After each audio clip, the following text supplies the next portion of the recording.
సత్యలోకాన్ని దాటి కైలాసాన్ని దాటి వైకుంఠానికి చేరుకున్నారు. చేరుకుని అక్కడ లక్ష్మీ సహితుడైనటువంటి శ్రీమన్నారాయణుణ్ణి దర్శనం చేశారు. అదొక మహద్భాగ్యం. అదే సామాన్యమైన విషయం ఏం కాదు. దయామృత తరంగిణ్యాస్తరంగైరివశీతలై అపాంగై సించతి విశ్వం వెంకటేశాయ మంగళం అని కదా మనం చెప్తాం. దయామృత తరంగిణ్యాస్తరంగై ఇవ శీతలై.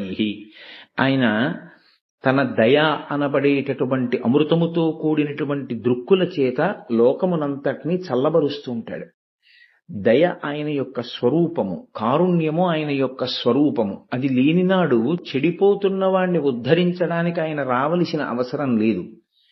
పాడైన వాడు, ధర్మాన్ని పాడు చేస్తున్నవాడు ఆ ఉపాధిలో ఉండడం వల్ల ఇంకా అపకీర్తిని మూట కట్టుకుని ఇంకా ఇంకా అధర్మం చేస్తున్న వాణ్ణి ఆ ఉపాధిలోంచి విడిపించి రక్షించవలసిన అవసరం ఆయనకు అంతకన్నా లేదు. కాబట్టి సంహార ప్రక్రియ కూడా యథార్థమునకు కారుణ్యముతో చేసేదే తప్ప అది ఆయన ఏదో క్రోధంతో కార్పణ్యంతో చేసేటటువంటి ప్రక్రియ కాదు.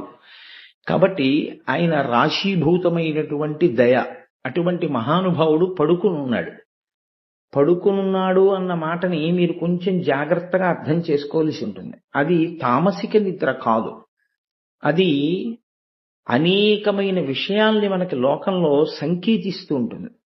ఎప్పుడు శ్రీమన్నారాయణుడు శేషపాన్పు మీద పడుకుని ఉంటే అమ్మవారు పక్కన పడుకుని కాని లేకపోతే ఏ వక్షస్థలం దగ్గర కూర్చుని కాని ఎన్నడూ దర్శనమివ్వదు. ఆవిడ ఒక్క పాదముల దగ్గర మాత్రమే కూర్చుని ఉంటుంది. అది అలాగే ఉంటుంది కూడా తప్ప ఇంకొకలా ఆమె దర్శనమివ్వదు. లక్ష్మీనారాయణ దర్శనములో లక్ష్మి యొక్క స్థానము ఎప్పుడూ శ్రీమన్నారాయణుని యొక్క పాదకమలముల దగ్గరే. ఎందుకు అలా ఉండడం? ఆయన ఏమైనా అలా శాసనం చేశాడా, నువ్వు ఎప్పుడూ నా కాళ్ళ దగ్గర కూర్చుని నా కాళ్ళు పడుతుండాలి అని? కాదు.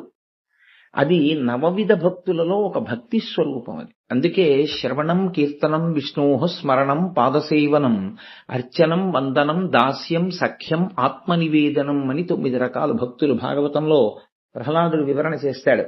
అందులో మీరు ఏ భక్తి మార్గాన్ని స్వీకరించినప్పటికీ దాని యందు తాదాత్మ్యతని పొందినవాడు, దానినే మహోపకరణంగా స్వీకరించినవాడు దాని వలన మోక్షాన్ని పొందొచ్చు.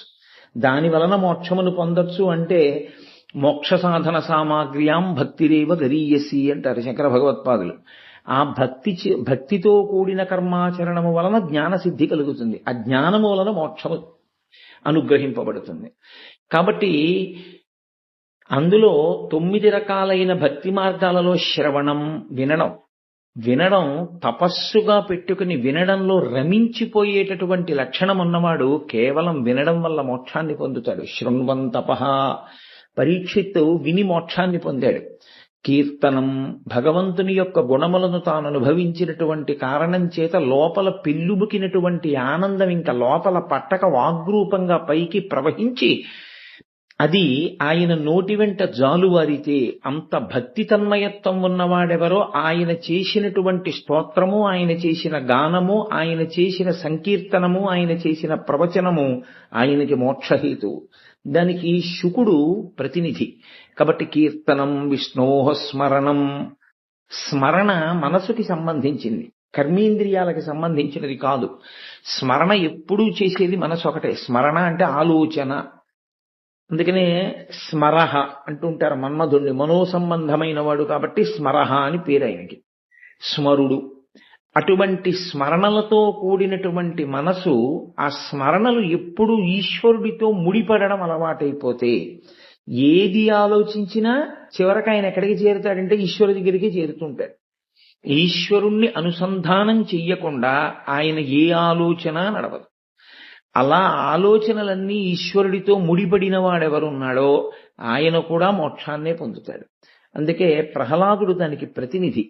పానీయంబులు త్రాగుచున్, కుడుచుచున్, భాషించుచున్, హాసలీలా నిద్రాదులు చేయుచున్, తిరుగుచున్, లక్షించుచున్ శ్రీమన్నారాయణ పాదాబ్జ యుగళి. ఆయన ఎప్పుడూ ఆయన గురించే చింతన చేస్తాడు. ఏం చేస్తూ? నీళ్లు తాగుతున్నా, తింటున్నా, తిరుగుతున్నా, కూర్చున్నా, లేచినా, ఏం చేసినా ఆయనకి ఎప్పుడు భగవంతుడే జ్ఞాపకానికి వస్తుంటాడు. జ్ఞాపకానికి వస్తుండడం కాదు, ఆయన మనసు ఎప్పుడు అలా ఈశ్వరుడితో స్మరణ పెనవేసుకుంటుంది. ఆహా, దాహం రూపంలో లోపల నీరైపోయిందని అడిగినవాడు ఈశ్వరుడు కదా అంటాడు. లేకపోతే ఇందులో నీళ్ళు అయిపోయాయని మనకేం తెలుసు, ఇందులో నీళ్ళు అయిపోయాయని దాహం రూపంలో చెప్తున్నాడంటాడు. దీనికి దాహం వేస్తే మళ్ళీ బయట నీటిగా ఉన్నవాడు ఆయనే అంటాడు. ఆ నీటిని చూసి ఇంత సులభంగా నీరు దొరకకపోతే నా దాహం ఎలా తీరేది, ఈశ్వరుడు ఈ రూపంలో ఉన్నాడంటాడు. కాబట్టి ఆయన దేనిని స్మరించినా ఈశ్వరుణ్ణి. కాబట్టి పానీయంబులు త్రాగుచున్ కుడుచుచున్ భాషించుచున్ హాసలీలా నిద్రాదులు చేయుచున్ తిరుగుచున్ లక్షించుచున్ సంతత శ్రీమన్నారాయణ పాదాబ్జయుగళి సంధానుండై మరచన్ సురారిసుతుడే తద్విశ్వమున్ భూవర. ఆయన ఎప్పుడూ శ్రీమన్నారాయణుడి గురించే సంతతము స్మరణ చేయడం వల్ల అసలు ఈ జగత్తుని మరిచిపోయాడు. కాబట్టి స్మరణ భక్తికి ప్రహ్లాదుడు ప్రతినిధి. శ్రవణం పరీక్షిత్, కీర్తనం శ్రీశుకుడు, స్మరణం ప్రహ్లాదుడు. శ్రవణం కీర్తనం విష్ణోహ స్మరణం పాదసేవనం. పరమేశ్వరుని యొక్క పాదములు పట్టడానికి ఎప్పుడూ ప్రతినిధి లక్ష్మీదేవి. అందుకని ఆమె ఎప్పుడూ పాదముల దగ్గర ఉంటుంది. ఏమంటే మిగిలిన వాళ్ళు ఎవరు పాదసేవ చేయరా, లక్ష్మీదేవి ఒక్కతే చేస్తుందా అంటారేమో. దానికి ఒక రహస్యం ఉంది అలా ఉండడంలో. మూర్తి లక్ష్మీనారాయణ మూర్తి ఎప్పుడూ అలాగే ఉండడం వెనక ఒక తాత్విక రహస్యం ఒకటి ఉంది. సరే, శ్లోకం మొదలుపెట్టాను కాబట్టి పూర్తి చేసేస్తాను. పాదసేవనం అర్చనం పృథుమహారాజు, వందనం అక్రూరుడు, అర్చనం వందనం దాస్యం హనుమ, సఖ్యం అర్జునుడు, పాదసేవ సఖ్యం ఆత్మనివేదనం బలిచక్రవర్తి. కాబట్టి 9 రకములైన భక్తులకి 90 ప్రతినిధులు. ఇందులో పాదసేవనం, పాదములు పట్టడానికి లక్ష్మీదేవిని చెప్తారు. పాదములు పట్టడానికి లక్ష్మీదేవినే కారణంగా చెప్పడానికి కారణం ఏమిటో తెలుసా అండి? ఎప్పుడైనా ఆడపిల్లని కన్యాదానం చేసేటప్పుడు ఆమెని లక్ష్మీదేవిగా చూసి కన్యాదానం చేస్తారు. లక్ష్మిని నీకు ఇస్తున్నాను. లక్ష్మి తనంత తాను నారాయణుడి సొత్తు, ఒకరివ్వక్కర్లేదు. ఆమె ఎప్పుడూ నారాయణుడి సొత్తే. ఆమె ఆయననే చేరుతుంది. ఆమె ఆయన కొరకే ఉద్భవిస్తుంది తప్ప అసలు ఆయన కొరకు కాకుండా అన్న ఆలోచన ఉండదు అక్కడ. అందుకే ఆ పిల్లకి ఈడపిల్ల కాదు, ఆడపిల్ల. అక్కడ ఆయన కోసం ఈడ పుట్టింది. నన్ను తరింప చేయడానికి ఇక్కడ పుట్టి అక్కడికి చేరుకుంటోంది. చేరుకుని ఆయనని అనువర్తించి పాతివ్రత్యంతో నన్ను అత్తవారిని కూడా తరింప చేస్తుంది. ఉభయ వంశములను తరింప చేయగలిగినటువంటి లక్షణమున్న ఆడపిల్ల ఈడపిల్ల కాదు, ఆడపిల్ల. అక్కడికి వెళ్ళవలసిన పిల్ల ఇక్కడ పుట్టిందని చెప్పడానికి ఆడపిల్ల పుట్టింది అంటారు. కాబట్టి ఆమె భర్త యొక్క పాదములను ఎప్పుడు ఒత్తుతూ ఉంటుంది. భర్త పాదసేవ చేస్తుంది, భర్తని అనుగమిస్తుంది, భర్త వెంట నడుస్తుంది, భర్త యొక్క కీర్తిని ఎప్పుడూ కోరుకుంటుంది.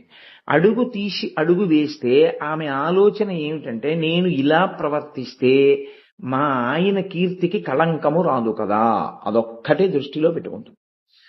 ఆడదాని ఆలోచన ఎంతసేపు పాతివ్రత్యమో అన్న మాటకు అర్థం, నా నడవడి చేత ఆయన గౌరవమునకు ఏ విధమైనటువంటి మత్స కలగకుండుగాక, అదొక్కటే ఆమె నడవడికి పరీక్ష.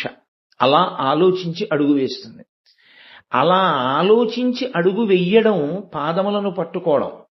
అలా ఉంటే తప్ప సంసారం అన్న మాటకి అర్థం ఉండదు. ఏదో అర్థం పర్థం లేని మాటలు ఒడ్డును కూర్చుని ఎన్నైనా చెప్పచ్చు, కానీ ప్రతి చోట కూడా ఒక మర్యాద అని ఒక మాట ఉంటుంది. ఆ మర్యాద యందు ఎవరో ఒకరికి ఒకరు లొంగి ఉండడంలో, ఒకరిని ఒకరు అనువర్తించడంలో ఈ సమాజం అభ్యుదయాన్ని పొందుతుంది. మీరు చూడండి, చెట్టు మొదట నీళ్లు పోస్తేనే నేను ఎందుకు బతకాలి అని చెట్టు అడిగింది అనుకోండి, మీరు చెట్టంతా నీళ్లు పోయలేరు. గురువు గారిని నేను ఎందుకు అనువర్తించాలి అని శిష్యుడు అడిగాడు అనుకోండి, గురు శిష్య ధర్మం లోకంలో నిలబడదు. తండ్రిని నేనెందుకు గౌరవించాలి అని కొడుకు అడిగాడు అనుకోండి, ఇంకా వ్యవస్థకు అర్థం ఉండదు. భర్తని నేనెందుకు అనుగమించాలి అని భార్య ప్రశ్నించింది అనుకోండి, ఆ సమాజానికి అర్థం ఉండదు. అనుగమించడం ధర్మం అంతే. అలా అనుగమించడం వల్ల ఏమవుతుంది, శాంతికారకం అవుతుంది. ఆ దంపతులు ఆ ఇల్లు కూడా పరమశాంతితో ఉంటారు. కాబట్టి ఆమె లక్ష్మిని నారాయణుడికి ఇస్తారు. అయితే ఆమె తనంత తాను కోరుకున్న స్థానం నారాయణుని యొక్క పాదసేవ. నారాయణుడు ఆవిడికిచ్చిన స్థానం గుండెల్లో. ఆయన కాదు పాదముల దగ్గర పెట్టింది, ఆవిడ కూర్చుంది. ఆవిడ మహాపతివ్రత కనుక, నిత్యానపాయిని కనుక ఆమె ఆయన పాదముల దగ్గర ఉంటుంది. ఆయనో నా పాదముల దగ్గర ఉండని ఆయన చెప్పలేదు. ఎప్పుడూ ఆయన పాదములను పట్టుకుని ఆయనని అనువర్తించిన కారణం చేత ఆవిడకి ఆయనిచ్చిన స్థానం తన గుండెల్లో. అందుకే లక్ష్మీం క్షీరసముద్రరాజతనయాం శ్రీరంగధామేశ్వరీం, ఆమె పరమేశ్వరుని యొక్క హృదయంలో కూర్చుని ఉంటుంది. అంటే ఏ స్త్రీ భర్తని అనుగమిస్తుందో, అనువర్తిస్తుందో, ఆయనని సేవిస్తుందో ఆమె ఆయన గుండెలలోకి చేరుతుంది. స్వాధీన వల్లభ. ఆమెని కాదు అని ఆయన ఏమీ చెయ్యలేడు. ఆమె లేనినాడు, ఆమె పక్కన ఉండకపోతే ఆయనకి అయోమయంగా ఉంటుంది.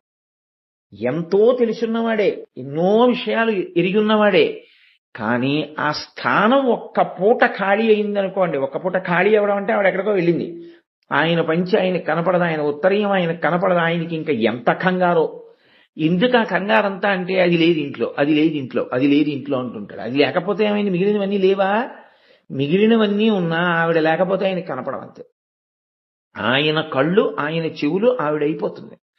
ఎందుకు అయిపోతుంది అంటే ఆయన అంత అనువర్తించి ప్రతి దానికి ఆమెని పిలవడం, ఆమెతో మాట్లాడకుండా ఉండలేని స్థితి. తాను బయట ఏదైనా చెప్పాలన్నా ముందు ఆవిడికి చెప్తాడు.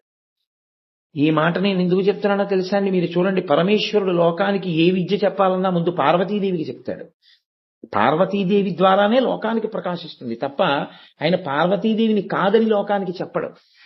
అందుకని ఆవిడికి చెప్పకుండా ఆయన ఏదీ చెయ్యలేనంతగా ఆయన మనసుని ఆక్రమించగలిగినటువంటి స్థితి, ఆయన మనసులోకి చేరిపోగలిగిన స్థితి ఆయనని అనువర్తించి పొందింది, ఆయన్ని శాసించి పొందినది కాదు. ఇప్పుడు మీరు ఒక విషయాన్ని బాగా గుర్తుపట్టాలి, జరగబోతున్నటువంటి విషయాన్ని సంకేతిస్తున్నారు.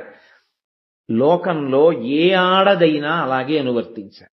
ఏ ఆడదైనా లక్ష్మిగానే కన్యాదానం చేయబడుతోంది కాబట్టి భర్తని నారాయణుడిగానే ఉపాసన చెయ్యవలసి ఉంటుంది.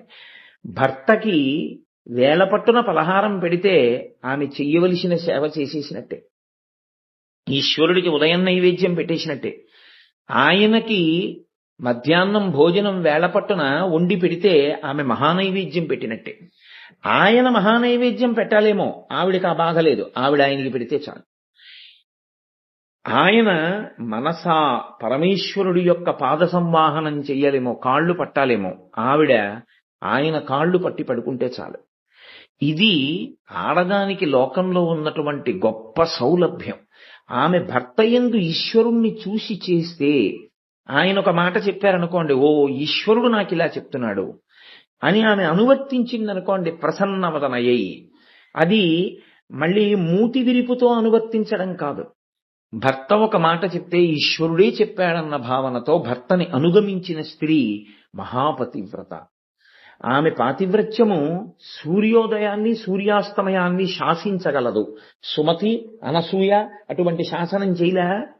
కాబట్టి అలా పడుకుని ఉన్నటువంటి స్థితి మనకి లోకంలో ఒక విషయాన్ని చెప్తుంది.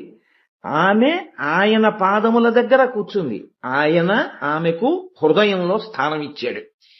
ఇప్పుడు ఆవిడ కానీ ప్రణయ కలహానికైనా ఎక్కడికైనా వెళ్ళిందో వైకుంఠం అయోమయం. ఆయన అక్కడ ఉండడం అన్నది సుతారము ఆయనకి ఇష్టం ఉండదు, అది వైకుంఠమే కావచ్చు. లక్ష్మి లేకపోతే ఆయన ఉండలేడు. ఈ ప్రతి ఇల్లు అలాగే ఉండాలి. కలియుగం ఎలా ఉండాలో అసలు ఆ కదలికలో చూపిస్తున్నారు ఈశ్వరుడు. అది ఆ వైభవం.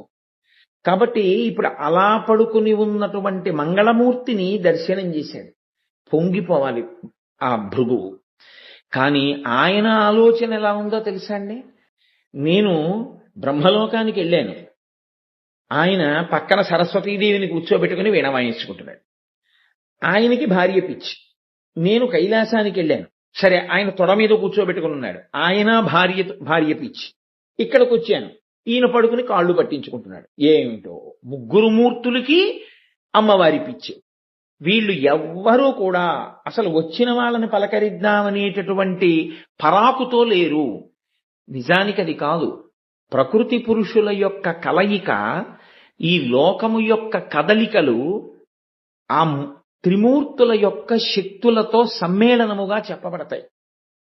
ఆయన నాలుక మీద పెట్టుకున్నాడు అంటారు. బ్రహ్మగారు నాలుక మీద పెట్టుకున్నాడు అంటే నిజంగా భార్యని తీసుకొచ్చి నాలుక మీద ఎవరు కూర్చోబెట్టుకోగలరండి?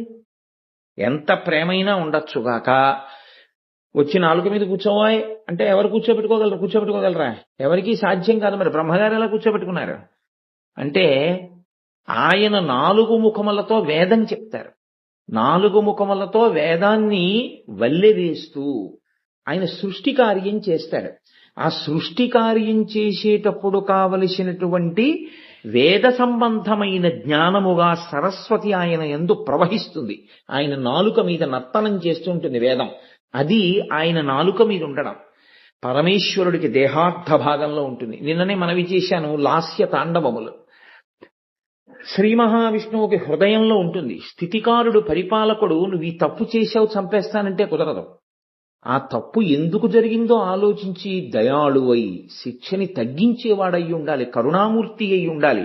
అందుకని ఆయన గుండె దయతో నిండి ఉంటుంది. అందుకే వేదాంత దేశికులు అమ్మవారి మీద శతకం చేస్తే పేరు పెట్టలేదు, దయాశతకము అన్నారు. అమ్మవారే దయాస్వరూపిణి.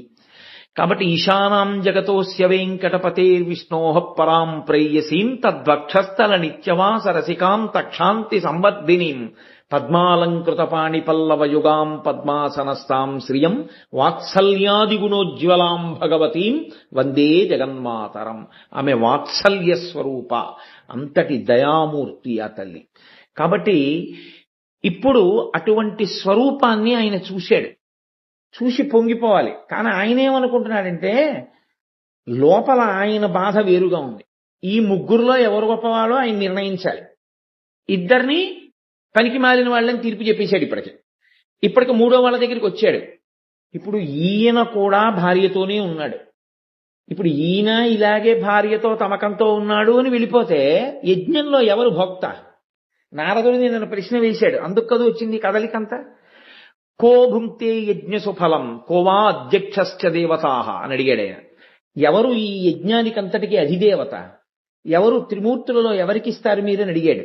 ఇప్పుడు నిర్ణయం చేస్తానని ఈయన బయలుదేరాడు. అక్కర్లేని విషయం ఎత్తికేసుకున్నాడు. కాబట్టి ఇప్పుడు ఎలా? ఈయన ఆందోళన ఈంది. అక్కర్లేని ఆలోచన వైపుకి బుర్ర వెళ్ళడం అంటే అది. కాబట్టి ఇప్పుడు ఈయనకి లోపల నుంచి ఎక్కడలేని కోపం భృగువుకు వస్తుంది. ఇక్కడ మీరు ఒక్క విషయం గమనించాలి. శ్రీ మహావిష్ణువు ఎలా ఉన్నారు? వచ్చినవాడు తన చేత చూడబడనట్టు లేదా తాను ఆయనని చూడనట్టు, పరాకుగా ఉన్నట్టు, తాను నిద్రపోతున్నట్టు కళ్ళు మూసుకుని ఉన్నాడు. నిజంగా విష్ణు అలా నిద్రపోతారా? నిద్రపోకపోవడం ఏంటి? మీరు శయన ఏకాదశి చెయ్యట్లా పడుకున్నారని, ఉద్ధాన ఏకాదశి చెయ్యట్లా లేస్తున్నారని. మరి శయన ఏకాదశి ఉద్ధాన ఏకాదశి ఉంటే పడుకుని లేచిన వాడేగా ఆయన. మరి పడుకోకపోవడం ఏంటి? ఆయనకు పడుకునే అలవాటు ఉంది, మనమే చేస్తున్నాం పండగల. మరి పడుకుంటున్నాడు లేస్తున్నాడు అన్నప్పుడు అప్పుడు కూడా పడుకుంటే తప్పేమిటి? కాదు, ఆయన పడుకోవడం అన్న మాటకు అర్థం ఏమిటో తెలుసా అండి? మనం పడుకున్నట్టు తామసిక నిద్ర కాదది. అది నిద్రాముద్రాం నిఖిల జగతి రక్షణే జాగరూకం. ఆయన ఇలా కళ్ళు మూసుకుని పడుకున్నట్టుగా పడుకుని ఈ పైకి చూసినప్పుడు ప్రతివాడు మహాభక్తుల్లాగే కనపడతాడు. ఇంత రొట్ట పట్టుకొచ్చి పూజ చేసిన వాళ్ళందరూ భక్తులు కాదు. ఎవడి మనసు ఈశ్వరుడి దగ్గర పెట్టాడో వాడు భక్తుడు. కాబట్టి మీ మనసుని ఆయన చూస్తాడు. ఈ పైకందులు మూసి మీ లోపల మీ మనసు దేన్ని పట్టుకుందో ఆయన పరిశీలనం చేస్తాడు. ఇప్పుడు ఆయన దేన్ని పరిశీలనం చేస్తున్నట్లు? భృగువు యొక్క మనసును ఆయన పరిశీలనం చేస్తున్నారు. భృగువు యొక్క మనసుని పరిశీలనం చేస్తున్నవారు భృగువు మనసులో కలుగుతున్నటువంటి ఉద్రేకాన్ని తెలుసుకోలేనివాడా? తెలుసుకోగలిగినవాడు. ఇప్పుడు భృగువు ఏం చెయ్యబోతున్నాడో దాన్ని ఆపలేనంత అశక్తుడా ఆయన? లేదా ఆయన కళ్ళు మూసుకునున్నా కళ్ళు తెరుచుకునేగా ఉంది లక్ష్మీదేవి. ఆవిడ పరమేశ్వరుణ్ణి తంతే ఊరుకునేంత అశక్తురాలా? ఆమె ఆపలేదా? యాదేవి సర్వభూతేషు శక్తిరూపేణ సంస్థిత నమస్తస్యై నమస్తస్యై నమస్తస్యై నమో నమః. ఆ తల్లి అందరి యందు శక్తిగా ఉంది. అటువంటి తల్లి భృగువు చేయరాని పని చెయ్యడానికి సంసిద్ధుడైపోతున్నాడు. ఎందుకని? ఎవరు అసలు నేను పరీక్షిస్తానన్నాడో ఆయన ముందు సావధానుడై ఉండాలి. ఆయనకి ఎక్కడలేని కోపంతో ఊగిపోతున్నాడు ఆయన. ఈ కోపం ఎక్కడి వరకు వెళ్ళిపోయిందంటే విష్ణువు దాకా వచ్చేసరికి ఇంకా పరీక్షించడానికి నాలుగోవాడు లేడు ఆయన దృష్టిలో. అందుకని ఇప్పుడు విష్ణువు మీద కోపం వచ్చినటువంటి భృగువు తన కాలుతో విష్ణువు యొక్క వక్షస్థలం మీద తనడానికి సిద్ధపడ్డాడు. కలియుగ లక్షణం ఎంత గొప్పగా ఉంటుందో చూడండి. కాబట్టి ఇప్పుడు ఆయన గబగబా అడుగులు వేసి వచ్చి శేషశయనం మీద పడుకున్నటువంటి శ్రీ మహావిష్ణువు యొక్క వక్షస్థలం మీద తన్నడానికి కాలెత్తబోతున్నాడు. ఆయన ఏం ప్రశాంతంగా నడిచి రావట్లేదు, చాలా కోపంగా నడిచి వస్తున్నాడు. నడిచి వస్తున్నప్పుడు ఏమంటే చాలా గబుక్కును వచ్చేసాడండి. ఆపలేకపోయాడు ఆయన. అందాం అనుకుంటున్నారా? వాలి 4 సముద్రముల దగ్గరికి వెళ్ళి అన్ని చోట్ల నిలబడి అర్ఘ్యం ఇవ్వగలిగిన వేగం కన్నా వేగమైన బాణం వెయ్యగలిగిన రామచంద్రమూర్తిగా వచ్చినవాడు ఇటు తిరిగి యుద్ధం చేస్తున్నటువంటి వాలి ఏమిటి అని ఇలా చూసే లోపలే వచ్చి బాణం వక్షస్థలం మీద గుచ్చుకోగలిగినంత వేగంగా బాణమును విడిచిపెట్టగలిగిన రామావతారాన్ని స్వీకరించగలిగిన శ్రీ మహావిష్ణువు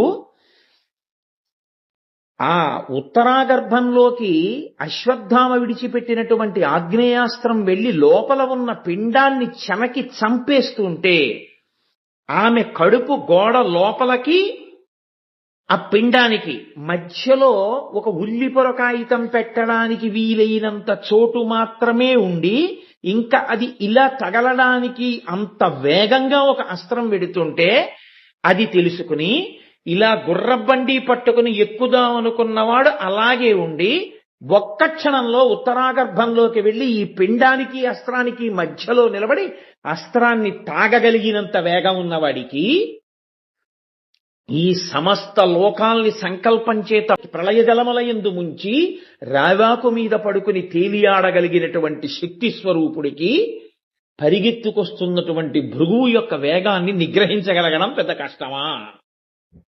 ఆయన చెయ్యలేడా ఆ పని?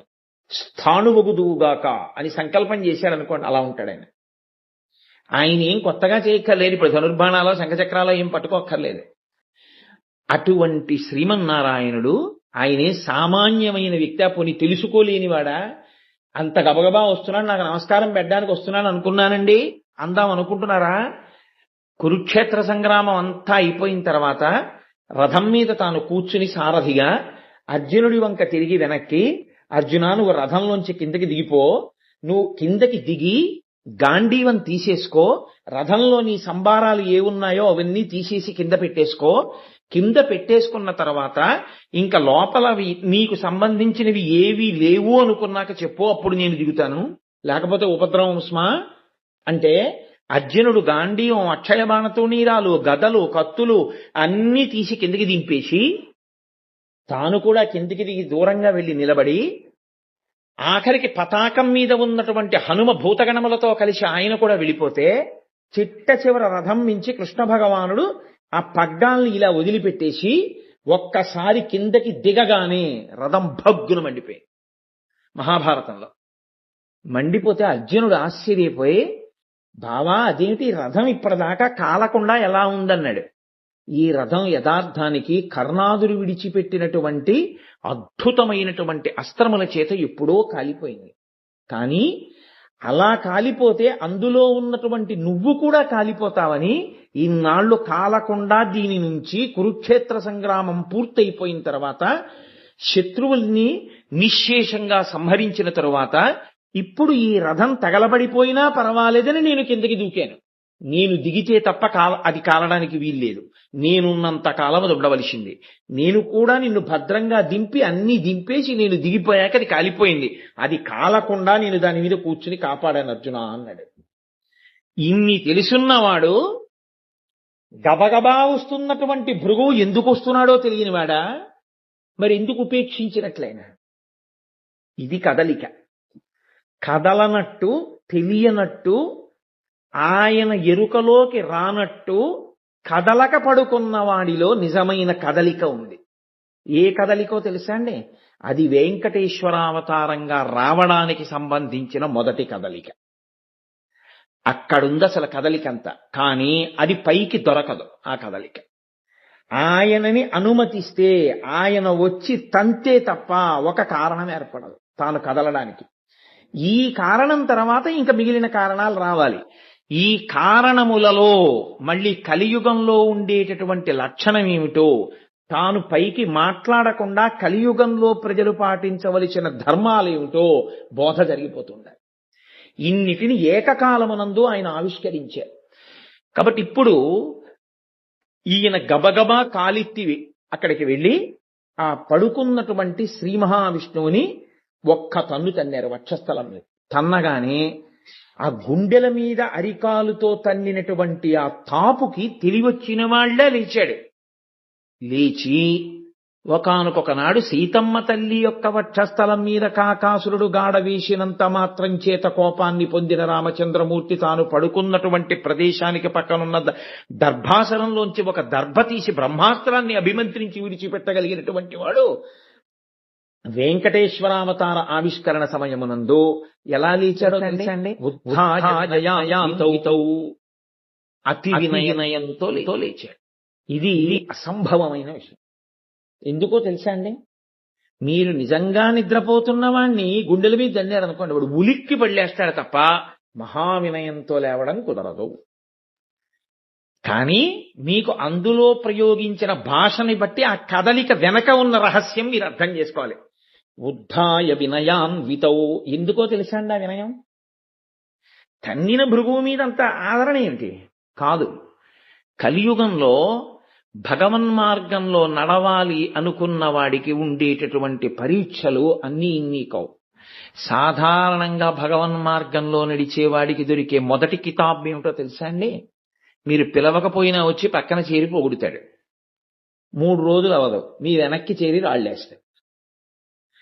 నిన్ను సేవింపక నాపదల్పడవని నిత్యోత్సవం బబ్బని జనమాతృండనని సంసార మోహంబు పైగొనని జ్ఞానముగల్గని గ్రహగతుల్ కుందింపని మేలువచ్చిన రాణి లోకుల్నంగని మెచ్చని అలుగని లోలోన నిందించని చీకాకున్బడని మహాత్ముడని జేలొగ్గని మూకీభావమునంతిట్టని త్రోయని మీ కారుణ్యము కలిగి ఉండినను అంతే చాలునో శంకర.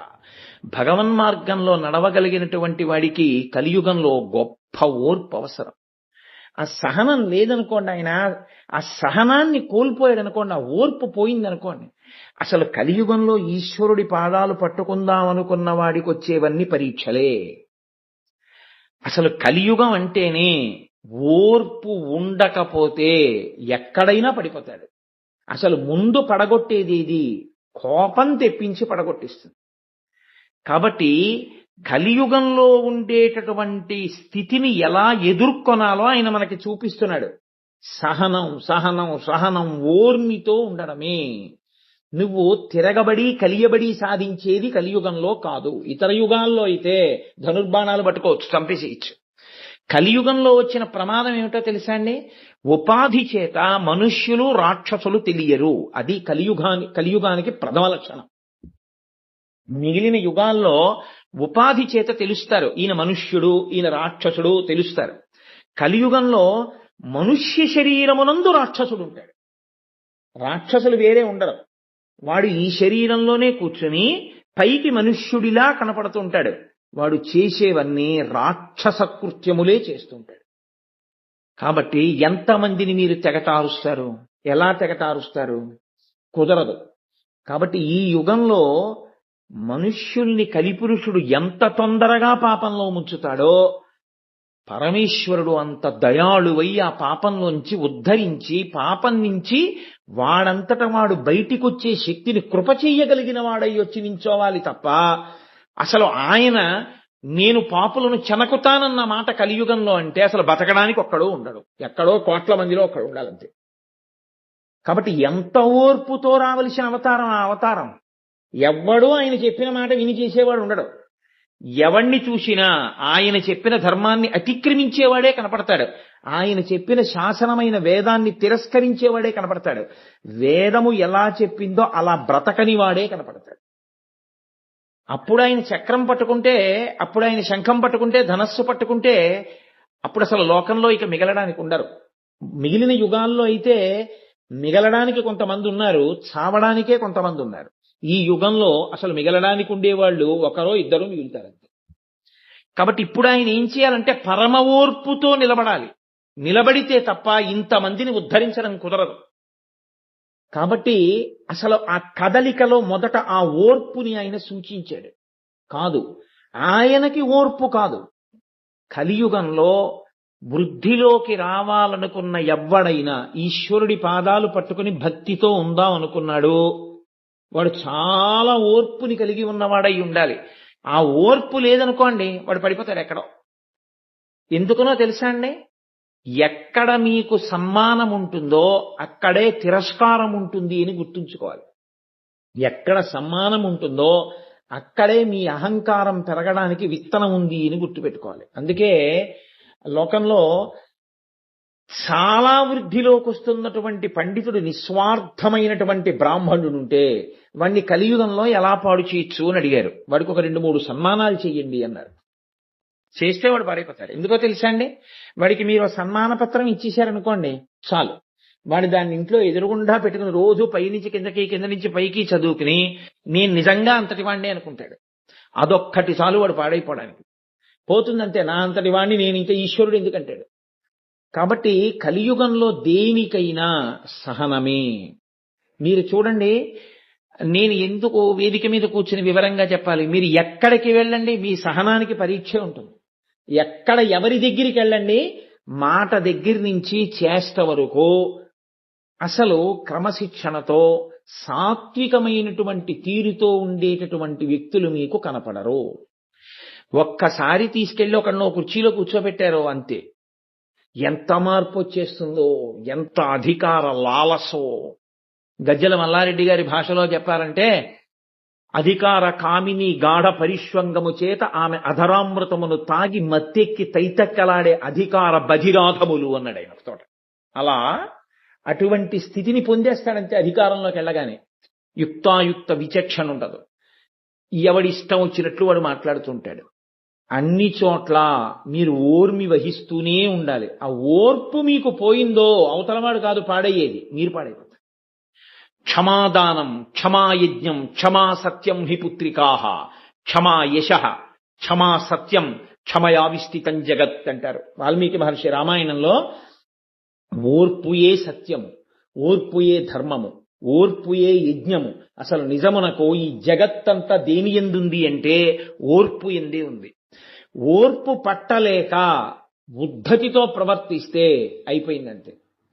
ఏముందండి, ఇవాళ ప్రపంచం అంతా కూడా the entire world can be destroyed just through the press of a button, అంతే కాదా? ఎక్కడో కూర్చుని ఇలా ఒక బటన్ నొక్కితే ప్రపంచం అంతా వచ్చి బాంబులు పడిపోగలిగినటువంటి వ్యవస్థ ఇవాళ ఏర్పడిపోయింది. ఎక్కడ ఎవరు సహనాన్ని కోల్పోయినా ఏ ప్రపంచ పటంలో దేశాలుండవు, జీవజాలం ఉండదు. కానీ ఇంకా నిలబడగలుగుతోంది అంటే ఎక్కడో ఇంకా సహనం అన్న మాట ఒకటి ఉంది. అది లేకపోతే అర్థమేముంది? మీరు కలియుగంలో గమనించండి, తల్లి దెబ్బలాడిందని ఆత్మహత్య పిల్ల, మేస్టారు కొట్టారని ఆత్మహత్య పిల్లాడు, భర్త దెబ్బలాడారని భార్య ఆత్మహత్య, అప్పులు చేసేసి తీర్చలేకపోతున్నామని కుటుంబం ఆత్మహత్య, లేకపోతే తనకి ఇంకా పెళ్ళవలేదని ఆడపిల్ల ఆత్మహత్య, ఉద్యోగం రాలేదని మగపిల్లవాడు ఆత్మహత్య. ఈ ఆత్మహత్యలన్నిటికీ కారణం ఎక్కడ అంటే సహనము అన్న మాటని కోల్పోవడమే. వాల్మీకి మహర్షి రామాయణంలో ఒక తీర్పు చెప్తారు. కళ్యాణీ పతగాదేయం లౌకికీ ప్రతిభాతిమా ఏతి జీవంతి మానందో నరం వర్ష శతాదపి.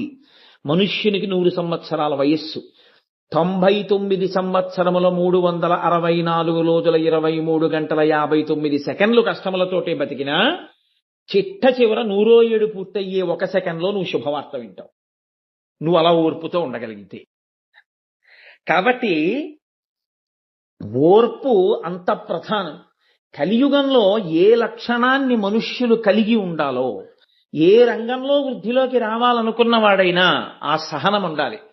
ఆ సహనము మీరు విడిచిపెట్టేశారనుకోండి అంతే. మీరు చూడండి, నేను మీతో యథార్థం మనవి చేస్తున్నాను. వెంకటేశ్వరావతారం అంటే ఏదో తిరుపతి వెళ్ళిపోవడమును ఆ హుండీలో డబ్బులు వేసేయడం వచ్చేయడం అనుకున్న వాడికి అంతవరకే పనికొస్తుంది. అది కాదు. వెంకటేశ్వరావతార కదలికలో మీకు ఒక బోధ ఉంది అని మీరు అనుకుంటే మీ జీవితం పండడానికి వెంకటరమణుడు కారకుడవుతాడు. మీరు ఈ పొద్దున్నే లేచి ఇలా పేపర్ చదవండి, మీకు ఎంత ఉద్రేకం కలుగుతుందో. మీ సహనాన్ని కోల్పోయేటట్టే ఉంటాయి లోకంలో జరిగే సంఘటనలన్నీ. ఎందుకని? అది కలియుగం యొక్క లక్షణం. ఎక్కడ కోపం ఆవహిస్తుందో అక్కడ ఆలోచన నశించిపోతుంది. క్రుద్ధ పాపం న కుర్యాత్కః క్రుద్ధో హన్యాత్ గురుదపి క్రుద్ధ పరుషయా వాచ నరం సాధు నధిక్షిపేత్. ఆ క్రోధం వచ్చిన వాడు గురువుని కూడా చంపేస్తాడు. ఎందుకంటే ఇంకా యుక్తాయుక్త విచక్షణ అన్న హద్దు నశించిపోతుంది ఆ కోపంలో. ఆ కోపంలో ఏం మాట్లాడుతున్నాడో ఏం మాట్లాడకూడదో ఏమీ తెలియదు. యథోరగస్తజం జీర్ణాం సవై పురుషముచ్యతే. ఆ హద్దు దాటకుండా కోపాన్ని అవసరమైతే తెచ్చుకుని, ఇంతకన్నా నేను కోపధారిని కాకూడదని తన ఒంటిలో పుట్టినటువంటి కుబుసాన్ని తానే విడిచిపెట్టేసిన పాములా తన కోపాన్ని తాను ఒక హద్దు దాటిన తర్వాత ఉంచుకోకుండా విడిచిపెట్టగలిగిన వాడెవడో వాడు ధన్యాస్తే పురుషశ్రేష్ఠాః యో బుద్ధ్యా కోపముద్ధితం నిరుంధంతి మహాత్మానో దీప్తమగ్నిమివాంభస. అగ్నిహోత్రము పెరగకుండా ఆర్పిన వాడు ఎటువంటి వాడో, కోపము ప్రజ్వరిల్లకుండా నియంత్రించుకున్నవాడు ధన్యుడు. ఆ ధన్యుణ్ణి పాపం అంటదు. నిన్నటి రోజున మీకు చెప్పాను, పాపమన్న మాటకు అర్థమేమి? ధన్యుని చెనకలేనిదేదో దానికి పాపమని పేరు. ధన్యుడనగా ఎవడు ప్రతి దానికి హద్దు పెట్టుకుంటాడో, చెలియలి కట్ట పెట్టుకుంటాడో, ఆ చెలియలి కట్టని తనంత తానెవడు దాటడో వాడు ధన్యుడు. సముద్రం భూమి మీదకొచ్చి పడిపోయేటటువంటి శక్తి లేక ఉండిపోతోంది. అలాగా ఈ ఒడ్డు నేను దాటి రాను అని ఏదో ఒక గోనె బస్తాలో పెట్టి మూట కట్టేస్తే కాళ్ళు చేతులు గింజుకుంటున్నవాడిలా పొంగి పొరలుచు వచ్చి పృథివిపై పడకుండా కడలిరాయుడి కాళ్ళు కట్టాడాయా ఉన్నాడాయా దేవుడు ఉన్నాడాయా. ఆ సముద్రుడు ఆ చెలియలి కట్టను అడ్డు పెట్టుకుని అక్కడ వరకే వచ్చి వెనక్కి ఎందుకు ఎడుతున్నాడు అంటే ఆయన పెట్టుకున్నాడు ఒక నియతి, నేను దాటి రాను. ఆయన వచ్చేస్తాను అని అన్నాడు అనుకోండి, మీరు ఆపగలరా నేను ఆపగలనా? ఆపలేము. అందుకే ఈ ఓర్పు ఎక్కడుంటుందో అక్కడ పొంగు కుంగు ఉండదు. పొంగు కుంగు లేకపోవడం ఓర్పుకి మారు పేరు. పొంగు కుంగు ఉంటే ఓర్పు పోతుంది. ఎందుకో తెలుసా అండి? ఏంటండి ఇంత గౌరవం పొంది నేను ఇలా కూర్చోవడమా అన్నాను అనుకోండి, పోతుందంతే.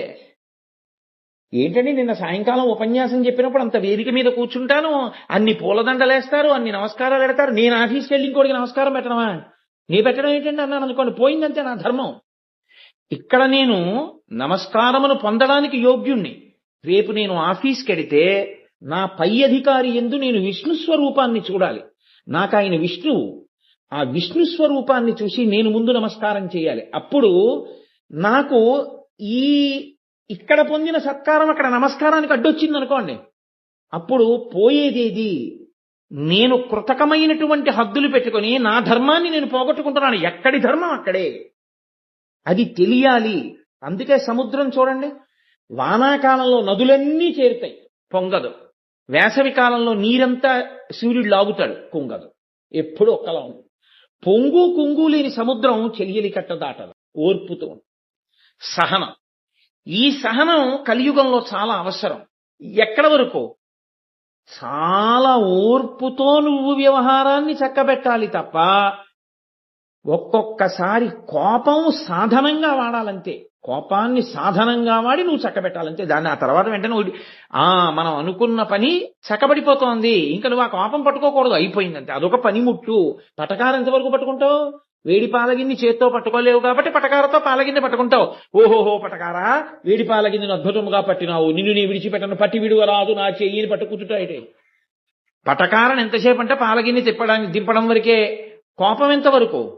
ఒక ముఖ్య ప్రయోజనాన్ని సాధించడానికి అది ఉపకరణం. అయిపోయింది, అది సాధింపబడింది, దారిలోకి వచ్చేశారు, నువ్వు వదిలేయాలంతే వెంటనే. అదే పట్టుకుని అదే పీక్కుంటూ కూర్చుంటే వాడు బాగుంటారు, నువ్వు వాడైపోతావు. కాబట్టి ఎంతవరకు పట్టుకోవాలో అంతవరకు పట్టుకోవడం చేతనవడం ఓర్పన్న హద్దు చేత నిర్ణయింపబడుతుంది.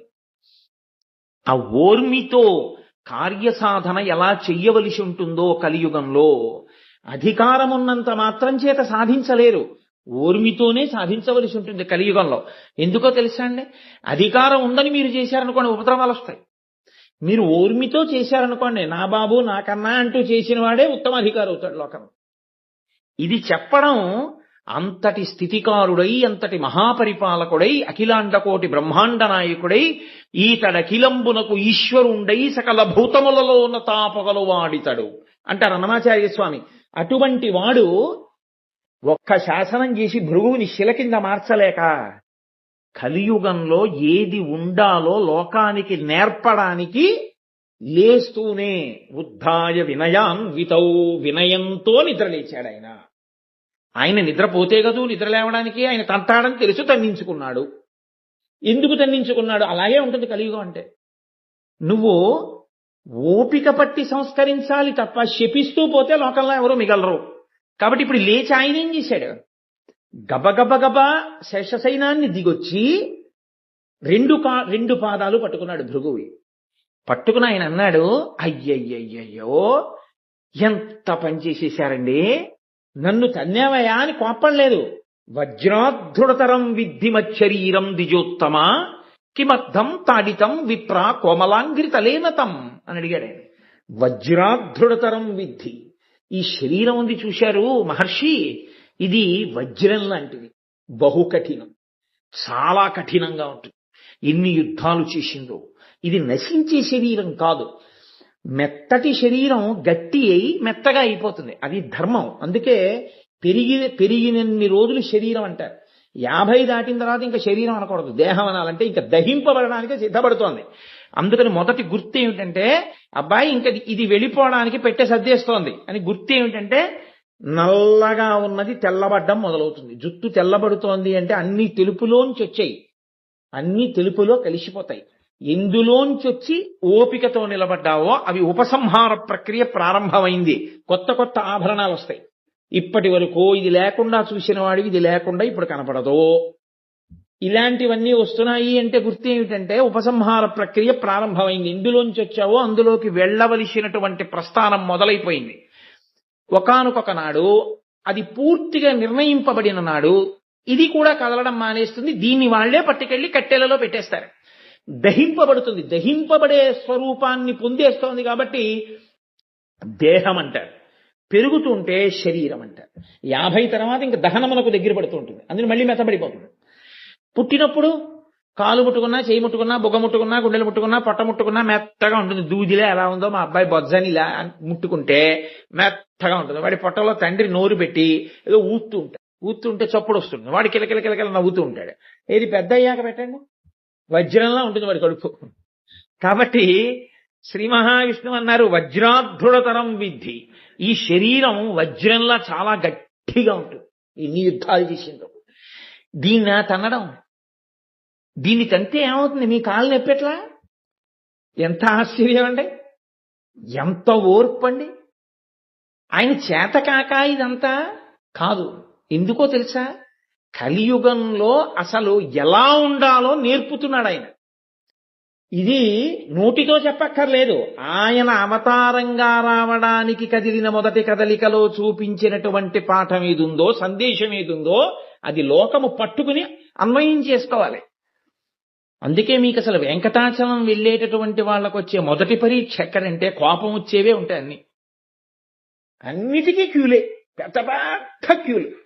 ఇంకక్కడి నుంచి దొంగదారుల కోసం వెతుకులాట. తెలిసిన వాడు ఎవరైనా ఉన్నాడా? విఐపి లెటర్లు దొరుకుతాయా? రికమెండేషన్తో వెళ్ళిపోవచ్చా? ఈశ్వరుడి దర్శనానికి రికమెండేషన్ ఏమిట్రా? ఏదో డాక్టర్ గారి దగ్గరికి వెళ్ళి రికమెండేషన్ చేయించుకుని ముందు లోపలికి వెళ్ళిపోయినట్టు అక్కడ కూడా మహాన్యాయం. నీలాగే జ్వరం ఉన్న వాళ్ళు చాలా మంది ఉంటే నువ్వు రికమెండేషన్ చేయించుకుని లోపలికి వెళ్ళండి. నీకు డాక్టర్ గారు తెలిసి పిలిస్తే వేరే విషయం, అది వేరు. అది ఆయనకి నీ పట్ల ఉన్న గౌరవం. నువ్వు ఎవరితో తీసుకొచ్చి రికమెండేషన్ చేయించిన డాక్టర్ గారి దగ్గరికి వెళ్ళడం ఏంటి? డాక్టర్ గారి దగ్గరికి వెళ్ళడమే అంత అన్యాయం అయితే ఈశ్వరుడి దగ్గరికి రికమెండేషన్ చేయించి వెళ్ళడం ఎంత అన్యాయం అండి? అంటే ప్రతిదానికి కోపం వచ్చేవే ఉంటాయి, ఏదో కోపం వచ్చే సందర్భాలు ఉంటాయి. ఎందుకుంటాయో తెలుసా అండి? నా దర్శనానికి వచ్చావు కదా, నేను కదిలి నీ కోసం వచ్చాను కదా, నేను రావడంలో అంత ఓర్పు పట్టా, తన్నినా ఓర్చా. ఏ పాటి ఓర్పు పడుతున్నావురా జీవితంలో? అది పడితే నేను నిన్ను చూసి పొంగిపోతాను. అసలు ఏ ఓర్పు లేకుండా ఉత్తుత్తినే నా దగ్గరికి వచ్చి దొంగ నమస్కారాలన్నీ పెడుతుంటే నువ్వు నేర్చుకున్నది ఏముంది? వెంకటరమణుడి భక్తుడు అంటే, వెంకటేశ్వర దీక్ష అంటే వెంకటేశ్వరుడు లోకానికి ఇచ్చిన సందేశాన్ని పట్టుకోగలగడం. కాబట్టి ఆయన అన్నారు, వజ్రాధృఢతరం విద్ధి మచ్చరీరం ద్విజోత్తమ కిమర్థం తాడితం విప్ర కోమలాంఘ్రితలేనతం. చాలా కోమలంగా ఉందే మీ పాదం యొక్క అరికాలు, ఇంత మృదువుగా ఉన్న అరికాలుతో ఈ శరీరాన్ని తన్నారా, ఉండండి ఉండండి ఎంత నిప్పెట్టిందో అని వెంటనే గబగబా ఆయన ఏం చేశాడంటే ప్రక్షాళ్యో ఉష్ణోదకం తీసుకొచ్చి వేడి నీళ్లు తీసుకురా అని వేడి నీళ్లు తెప్పించి, మనం చూడండి ఏమైనా కాస్త కాళ్ళు నొప్పి పెడితే వేడి నీళ్లు పోసుకుంటాం, పెట్టండి గిన్నెలో అని ఓ గిన్నెలో ఆ కాళ్ళు పెట్టించి ఓ పళ్ళెంలో వేడి నీళ్లు పోసి ఆ పాదాలకు అడిగాడు. ఇప్పుడు ఎంత పొంగిపోతాడు భృగు అంటే అత్యంత ముక్కోపికి సత్కారమే విరుగుడు. సత్కారం చేసేశారనుకోండి, ఆయన ఏం సర్టిఫికేట్ ఇస్తాడంటే ఈయనంత మంచివాడు లేడంటాడు. అది పరిశీలనం చేతి ఇచ్చిందా, ఆయనకి జరిగినటువంటి సత్కారం చేతి ఇచ్చిందా? అంటే నీకు సత్కారం ఎక్కడ బాగా జరిగిందో ఆయన పూజనీయుడా, అదే నువ్వు సర్టిఫికెట్లు ఇచ్చే విధానం. అంటే కలియుగం అలా ఉంటుంది. నువ్వు ఏం చేస్తున్నావు అన్నదాన్ని బట్టి నీకు గుర్తింపు ఉండదు. నీవు అవతల వాళ్ళ దగ్గర ఎంత ప్రాపకం సంపాదించగలవు, ఎంత బాగా పొగడగలవు అన్నదాన్ని బట్టి నీకు గుర్తింపు ఉంటుంది. కానీ ఆ గుర్తింపు ఈ శరీరమునకు సంబంధించింది, దీన్ని తృప్తిపరుచుకోవడానికి సంబంధించింది. ఈశ్వరుడి దగ్గర గుర్తింపు కావాలనుకున్నవాడు ఇటువంటి హేయమైనటువంటి మార్గములను అనుసరించక్కర్లేదు. ఆయనకి తెలుసు ఎవడు యోగ్యుడో, ఆయనకి తెలుసు, ఆయన అనుగ్రహించగలడు. కాబట్టి ఇప్పుడు ఆ వేడి నీళ్లతో కడిగి ఆయన ఊరుకోలేదు. లక్ష్మీదేవిని దగ్గరికి పిలిచి అన్నాడు, స్వగృహం సకుటుంబంచ సర్వలోకం విడంబయం అన్నాడు. లక్ష్మీదేవి యొక్క తల మీద నీళ్లు చల్లాడు. ఎందుకు చల్లుతున్నానో తెలుసా లక్ష్మి? ఈ నీళ్లు ఏమిటనుకుంటున్నావు? ఏం సామాన్యం అనుకుంటున్నావా? ఇవి దధార శిరసాతోయం. ఆ నీళ్లు తీసి తన తల మీద చల్లుకున్నాడు. పైగా అన్నాడు, విప్రపాదోద్గతం శివం. మహానుభావుడు భృగు అంటే సబ్రాహ్మణుడు, ఆయన పాదములు కడిగిన నీళ్లు, వీటిని తల మీద చల్లుకోవాలి లక్ష్మి అని తల మీద చల్లుకుని, లక్ష్మీదేవి తల మీద చల్లి, కొడుకుని పిలిచి మన్మధుణ్ణి ఆయన తల మీద చల్లి, తన చుట్టూ ఉన్నటువంటి ఆ పరివారం అందరి తల మీద చల్లి, ఆ గిన్నె పట్టుకుని ఏదో ఇంట్లో పుణ్యాహవాచనం చేయించుకుంటే చల్లుకున్నట్టు ఓ ఆవిడి మండోటేసుకుని స్వగృహం వైకుంఠం అంతా ఆయనే చల్లుకున్నాడు ఆ నీళ్లు. ఎంత పొంగిపోతాడండి భృగు. సకుటుంబంచ, తన ఇంట్లో అంటే వైకుంఠంలో తన పక్కన ఉన్న వాళ్ళందరి తలల మీద చల్లాడు. ఎందుకుట? సర్వలోకం విడంబయం, లోకములనన్నిటినీ కూడా ఒక మార్గమును చూపించడానికి, భృగువుకి బుద్ధి చెప్పడానికి తప్ప నిజంగా భృగువు చాలా గొప్ప పని చేసేశాడని కాదు. భృగువుకి బుద్ధి చెప్పడానికి తాను సహనంతో ఉండడం వినా కలియుగంలో మార్గం లేదు. కాబట్టి ఇప్పుడు ఇవన్నీ చేసి ఆ పాదాలు తుడిచేసి చక్కగా ఇలా పడుకోండని ఆ కాళ్ళు ఒత్తినట్టుగా ఒత్తుతూ, ఇంత అహంకారానికి కారణం భృగువుకి అరికాల్లో కన్నుంది. కాళ్ళొత్తుతున్నట్టుగా ఒత్తుతూ అరికాలులో ఉన్న కాలు తన బొట్టన వేలితో చిదిమేశాడు. అప్పుడు భృగువుకి బుద్ధి వచ్చింది. సరే, అది వేరు మాట. ఈయన అప్పుడు గబగబా కిందకెళ్ళి శ్రీ మహావిష్ణువుని అందరూ ఆరాధించవలసినదే అని ఒక తీర్పు చెప్పారు. ఆ యజ్ఞం అక్కడ పూర్తయిపోయింది. ప్రధాన ప్రయోజనం ఏమిటి? స్వామి కదిలి రావాలి వెంకటేశ్వరుడిగా. స్వామి కదిలి రావడము అన్న మాట యందు మీరు ఒకటి గుర్తు పెట్టుకోవాలి. ఆయన మీకు అనుగ్రహించడము అంటే ఆయన గుండెలలో దయ కదలాలి ముందు. దయ అన్న భావన కదిలిందనుకోండి, మీకు ఉపకారము అన్న క్రియ తర్వాత కనపడుతుంది.